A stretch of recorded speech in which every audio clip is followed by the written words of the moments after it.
E aí, beleza? Vamos voltar então, a falar sobre geografia urbana. Aula 49, aquela aula mais introdutória, uma aula conceitual. A aula 50 já é uma aula mais de aplicação, tá? Eu coloquei aqui para você como título dessa aula, a gente vai falar sobre hierarquia urbana, beleza? Então, quem está aí com a alfa rosa, página 222, quem está com a alfa verde, página 231, tá bom? Bom, eu tinha dito na aula anterior que o assunto geografia urbana, ele é um assunto sempre presente nos vestibulares, porque ele é um assunto, como população, do cotidiano, que fala de coisas do nosso dia a dia, de desafios que nós enfrentamos, no nosso dia a dia, e os vestibulares cobram cada vez mais isso, dos seus candidatos, que você tenha condições de interpretar esses desafios, propor soluções para esses desafios e tal. E aí eu, inclusive, falei, olha, a gente está vivendo, um contexto de pandemia que as relações nas cidades elas foram completamente modificadas, com o isolamento social das pessoas. Mais uma razão desse assunto aparecer no vestibular. Eu agora vou dar mais uma razão ainda para esse assunto aparecer no vestibular. Toda vez que o IBGE ele publica algum documento referente a algum assunto que tem bastante incidência nos vestibulares, esse assunto de fato costuma aparecer bastante. Por exemplo, quando sai um censo demográfico novo, nossa, por 3, 4 anos, 1 milhão de perguntas sobre os dados que foram coletados do censo. Esse relatório, chamado Regiões de Influência das Cidades de 2018, apesar de ele ser de 2018, ele foi publicado em 2020. E esse relatório, ele fala justamente do assunto da nossa aula agora, hierarquia urbana. O que é hierarquia urbana? É você entender que nem todas as cidades elas são iguais. De uma forma mais simples, até coloquial, é entender que uma cidade, às vezes, ela é mais importante do que outra cidade.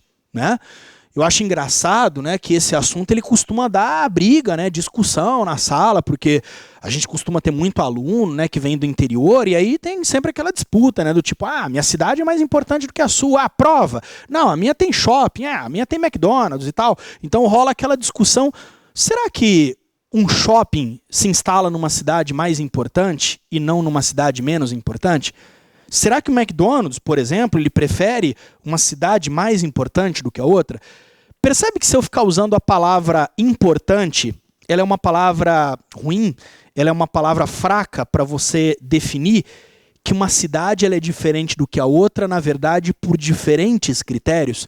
São esses critérios que a gente vai analisar agora e esses critérios que foram publicados naquele documento anterior que eu mostrei do IBGE.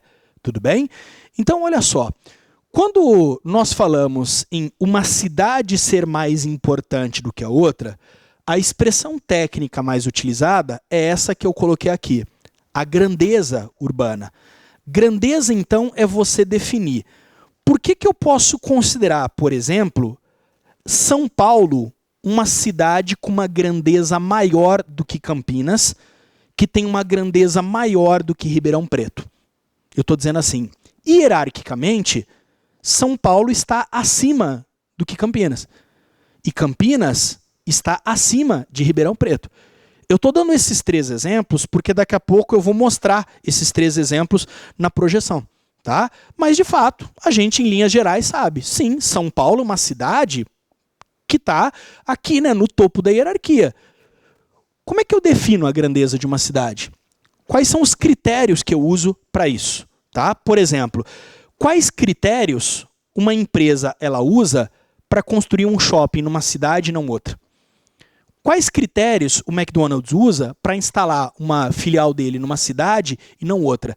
E às vezes na sua cabeça as cidades elas são muito parecidas, mas aquela tem e aquela não tem. Sim, querendo ou não, ele está levando em conta alguns desses critérios.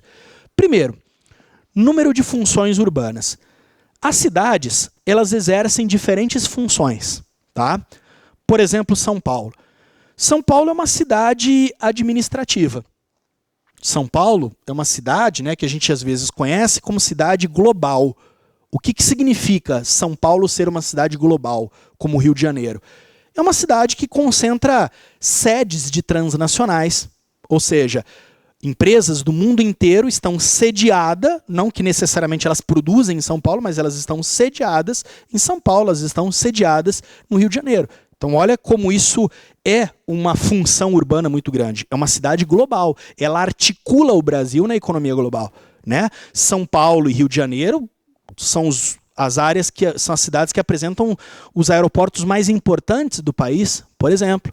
Então a gente pode continuar falando de São Paulo. São Paulo é uma cidade comercial.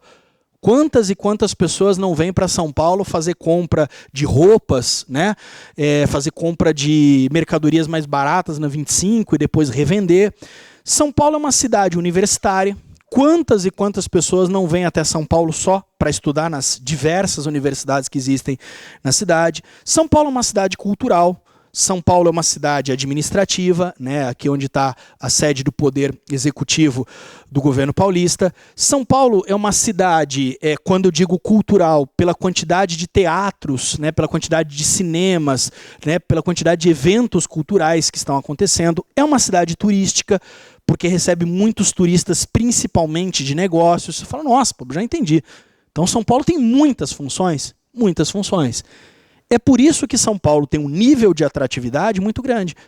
Esse nível de atratividade, ele às vezes extrapola os limites estaduais.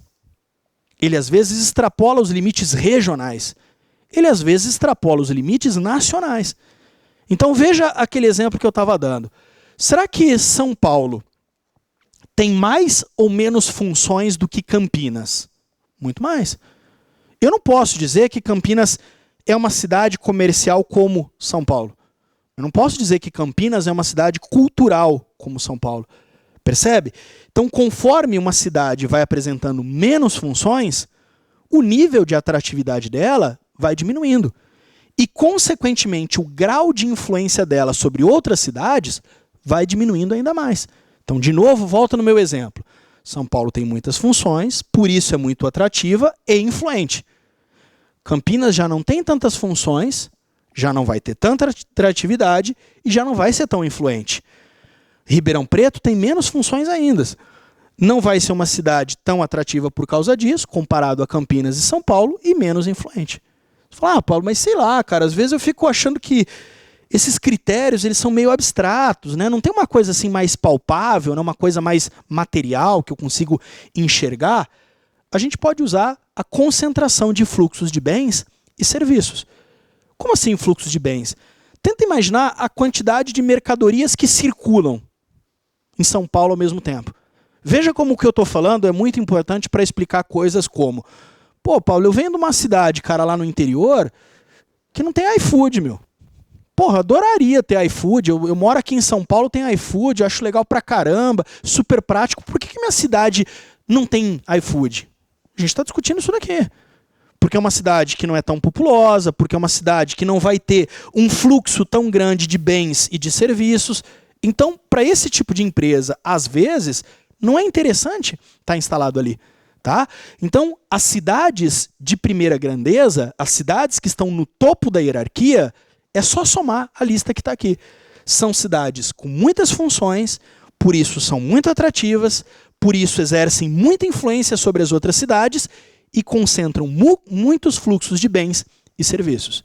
Esses critérios aqui, não sou eu que estou inventando, tudo bem? Esses critérios aqui, eles estão escritos naquele documento que eu mostrei do IBGE, que é o documento que vai determinar quais são as cidades de maior ou menor grandeza do nosso país. Tá bom?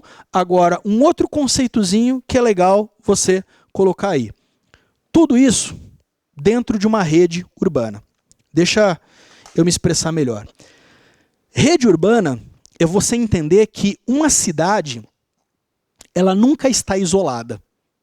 Ela sempre faz parte de uma rede de inter-relações com outras cidades.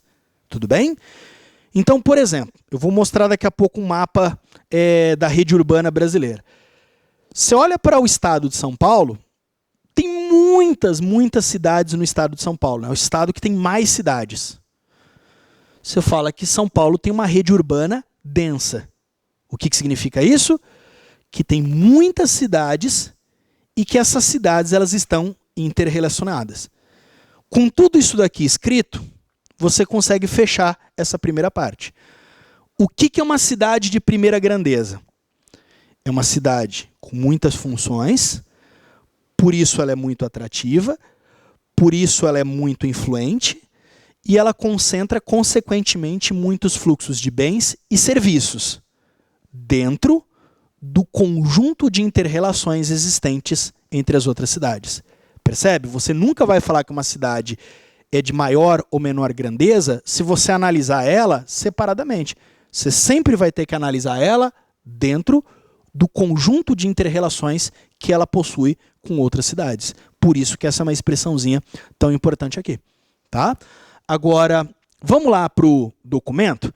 Pô, Pablo, estou vendo aqui no meu material, tem esse mapa aí, né, igual o que você está projetando.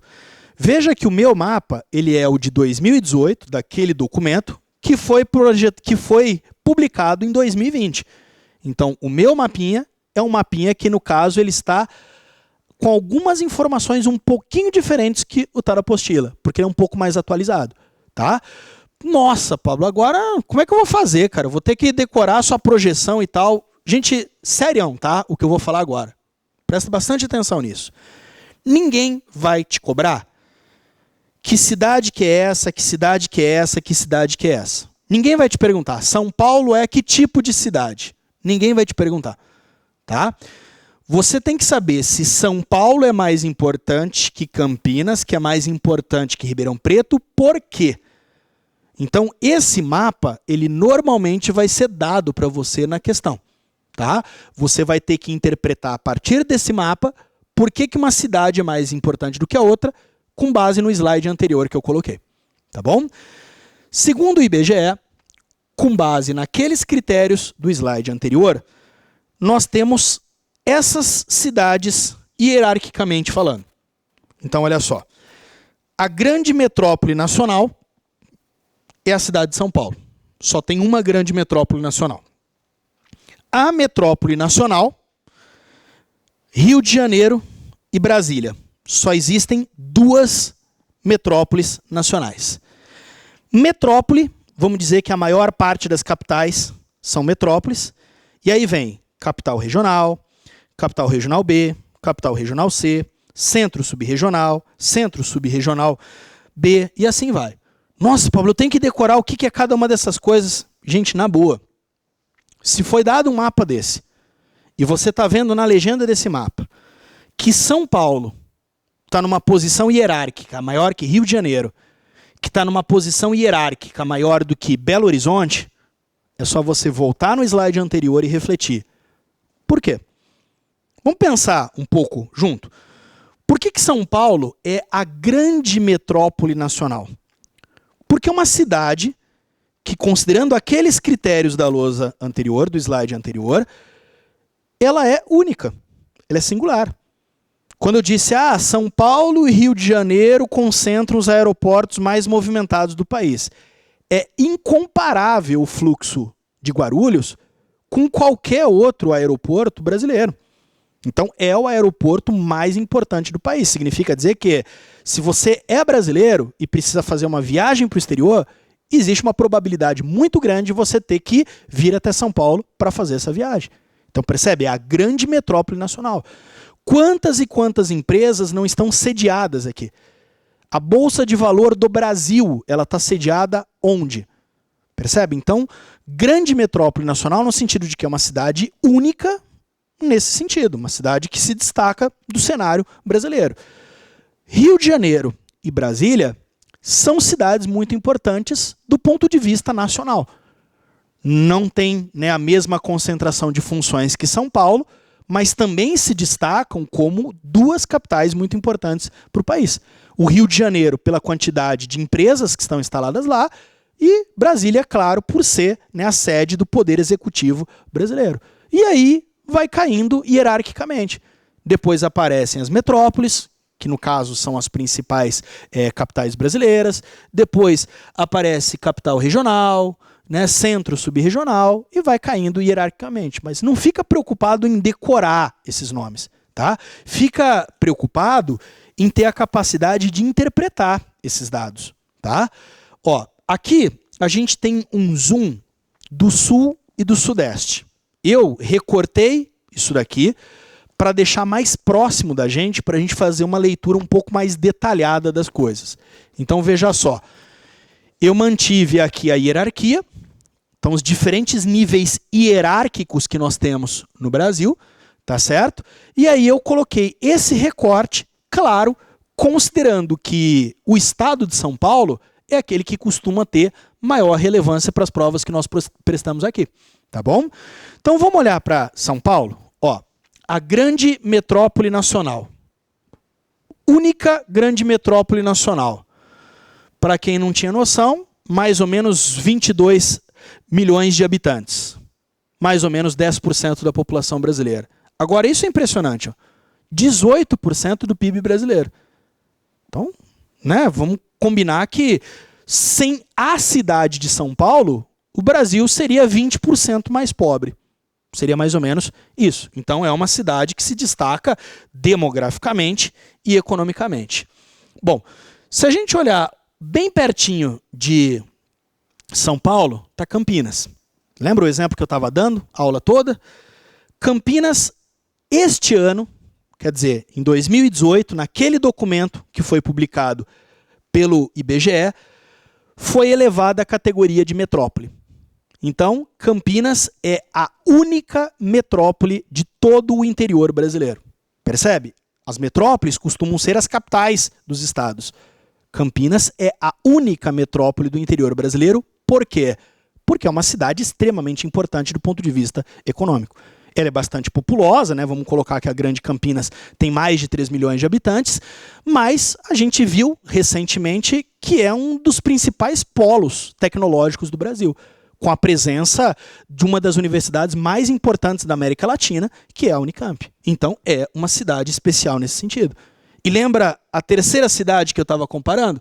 Se a gente caminhar um pouquinho mais, olha lá, Ribeirão Preto.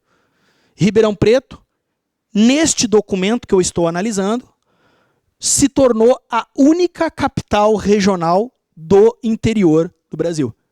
Então, olha só, em todo o restante do Brasil, você não vai encontrar capital regional do tipo A.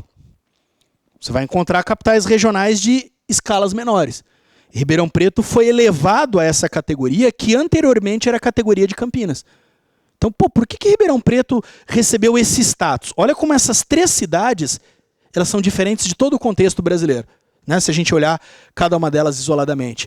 Porque Ribeirão Preto, gente, é o grande polo do agronegócio brasileiro. Acontece em uma das principais feiras do agronegócio brasileiro, a AgriShow. Ribeirão Preto tem diversas universidades, é um polo médico muito importante, é um polo prestador de serviços muito importante. Então é uma cidade que também acaba se destacando, né, no cenário internacional. Por isso que eu estava dizendo assim, ó, quando você olha a rede urbana paulista, caramba, ela é muito densa. E olha como você tem diferentes segmentos de cidades aqui. O que eu quero deixar para a gente finalizar e já pensar na próxima parte da aula? Olhando então para o mapa de hierarquia do IBGE, quais são as cidades que aparecem no topo da hierarquia? Quais são as cidades de primeira grandeza sempre? Olha a palavrinha, metrópole. Então, esse tipo de cidade que eu vou analisar daqui a pouquinho no próximo vídeo. Tá bom?